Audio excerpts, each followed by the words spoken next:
Hello and welcome to Edison State Library's video series. In this video, I'm going to go over Academic Search Complete database and how to locate that and how to access that. Starting out, you'll want to start out on the Edison State Library's main page. Scrolling down, you'll see the three boxes that contain links to different resources that are available. And along the left-hand side is our contact information, hours of operation, and employees that work at Edison State Library.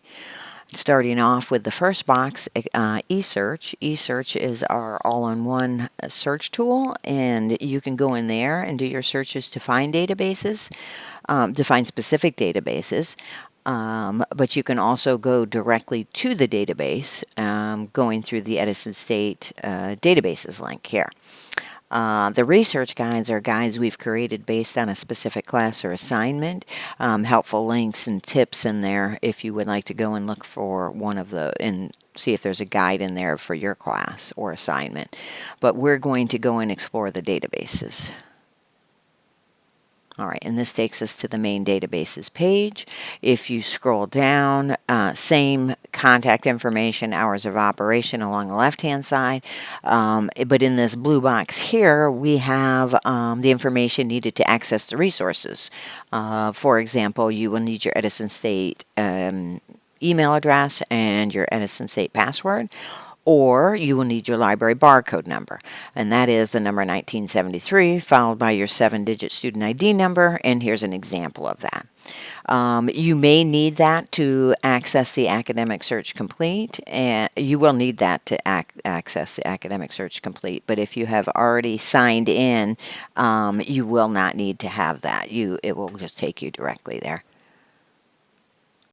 All right, now I'm going to select the Academic Search Complete link. As you see, we have other databases available.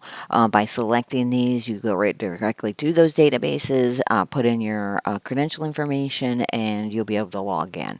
Okay, so I'm going to select Academic Search, and we have to select the institution we're associated with, which is Edison State Community College. Submit. If I hadn't logged onto the system, it's going to ask me for my Edison State email and my Edison State password for that. But since I have logged in, it will not ask me for that. All right, now that I'm in here, I'm going to go ahead and do some searching real quick. And we will search for video games. All right. All right, I've done video games as my first search term, and I've got over 387,000 results. I'm going to show you a couple search tricks to focus these a little bit more. One way, if you have a two-term search term, what you'll want to do is put that term in quotes if you want them to be searched together as one word. So video games, I would like the video and games to be next to each other, to be treated as one word.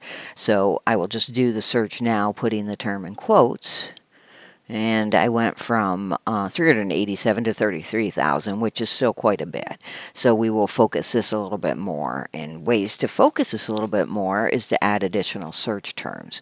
So if we were doing like the benefits of video games or how video games can be used for learning, there's other ways you can go into this. You could do the business side, the development. However, I'm just going to use the word benefit. I like video games, and so I like the benefit of video games.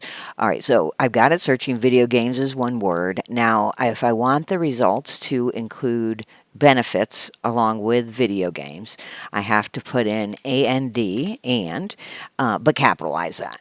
And then I put in the benefits.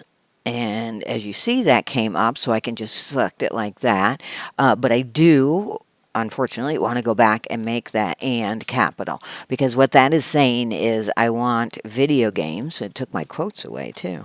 So watch what you're doing if you're selecting what's already predetermined. So I put my quotes back around video games to make it search video games as one word and benefits. All these terms, video games and benefits, have to be in the results that that come up, is what I'm asking it to do. And it did. And now what I have is 1,137. Now that is a good amount of results to go through. Other things that you'll want to do, add some of these filters in here. here, we only want full text articles. As you see, this is an access option. If you scroll down, you can access now, but they have options. So we'll eliminate those that are not full text by selecting the full text. While we're waiting for that, there it goes. Oops, I should not have selected that again. Anyways, while we're waiting for that, what should come up are we should have less results, and which is good because we only want to go through the ones we can use. Knocked a couple hundred out of that. And next we'll want to select the peer-reviewed. Doing academic type article or assignments, you'll want peer-reviewed articles on that. And okay. Oh, now I'm out to 818, and that is a really good amount. So we do know that all these articles are going to have video games and benefits in there, and they're peer reviewed, and I only want the full text. And I don't think my full text got selected, so we'll try that again. Perfect. Okay, now I know they're both highlighted. And I have two filters. If you want to eliminate them, you can go into your all filters and X them out, or you can just reselect them and it'll remove them. Okay, so we'll go down and we'll just select an article. Access options. Sorry, I misspoke previously. Here, if you select the arrow, it shows you your access options is a PDF or online full text. What I'm going to do, instead of selecting these access options, I'm going to go in here because I know that this is going to provide my information I need for saving it, citing it, adding it to a project, sharing it with somebody, or downloading it. So if I wanted to cite this article, I would select the Cite button here. What has come up is the APA format, which is fine if you want the APA, but if you do need a different format, such as the MLA, you would select the MLA here. And you can copy that to your clipboard and paste it in your document. It has been copied.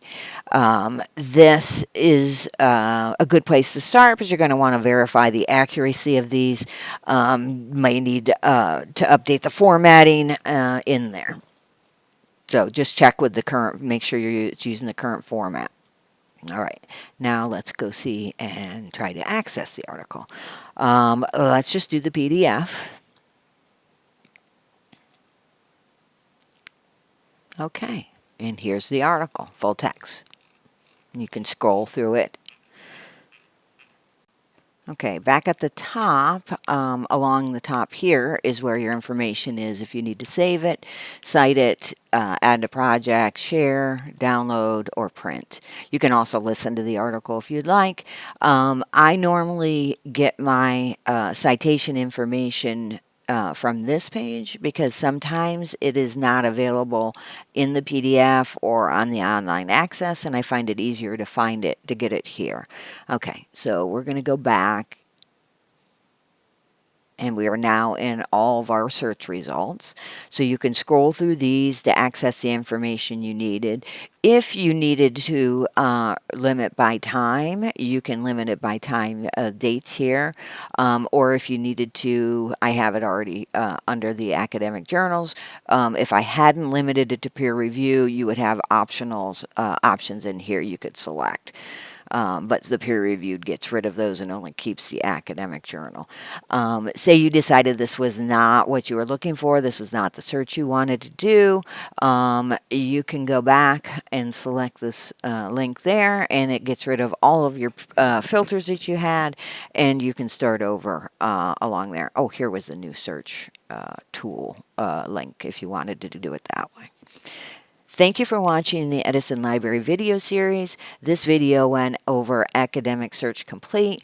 We do have other videos on the other databases, so just select the other database links. Thank you for watching.